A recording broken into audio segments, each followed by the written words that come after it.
যে আসুন 24 জুলাই আন্দোলনের মধ্য দিয়ে আমরা যে বিজয় অর্জন করেছি, আসুন সাইফুল ভাইও বলেছেন আমরা সবাই মিলে সেই বিজয়টাকে সুসংহত করি।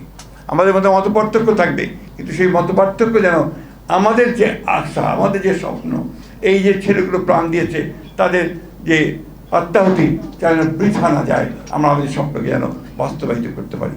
এই বলে আবারও মাওলানা ভাইকে অকৃত্রিম ভালোবাসা, এবং আপনি আমার বলেছেন যে আমাদের গুরু, আসলেও আপনি আমাদের গুরু, এ ব্যাপারে বলতে কোনো দ্বিধা নেই, এবং তার সুস্বাস্থ্য দীর্ঘায়ু জীবন কামনা করছি।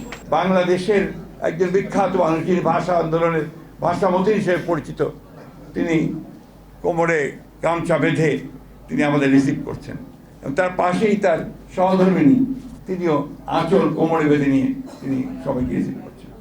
আমরা প্রায় 100 জনের মতো ছিলাম বোধহয়। আমরা গিয়ে পৌঁছানোর পরে আমাদেরকে বাইরের ঘরের মধ্যে আরও অনেকগুলো ঘর ছিল, সেখানে রাখা হলো।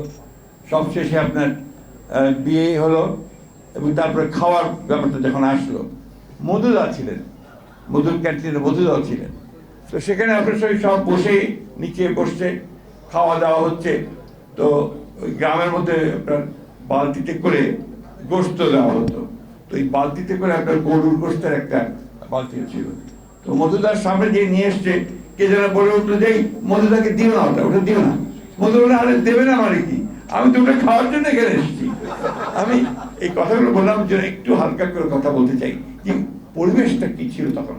ওই অবস্থায়, আন্ডারগ্রাউন্ড অবস্থায় মাওলানা ভাই বিয়ে করেছেন। তারপরের ঘটনাগুলো আপনি পাবেন এটা এই জয়নগরের আলো এই বইটিতে, তার সহধর্মী উম্মে সালমার আলোর বইতে। এটা আপনারা পড়লে আপনারা বুঝবেন যে কি সংগ্রাম, কি ভয়াবহ সংগ্রামের মধ্য দিয়ে এই মহিলা আর মাহবুবুল্লাহ ভাই তার জীবনকে এগিয়ে নিয়ে গেছেন। তার 3 কন্যা এখানে বসে আছে আমরা জানি না, তারাও সেই সংগ্রামের মধ্য দিয়েই বড় হয়েছে।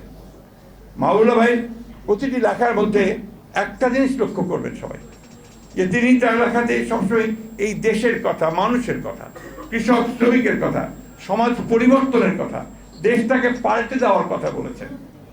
ব্যক্তিগত কোনো পাওয়া না পাওয়ার কথা কিন্তু এখানে তিনি বলেননি।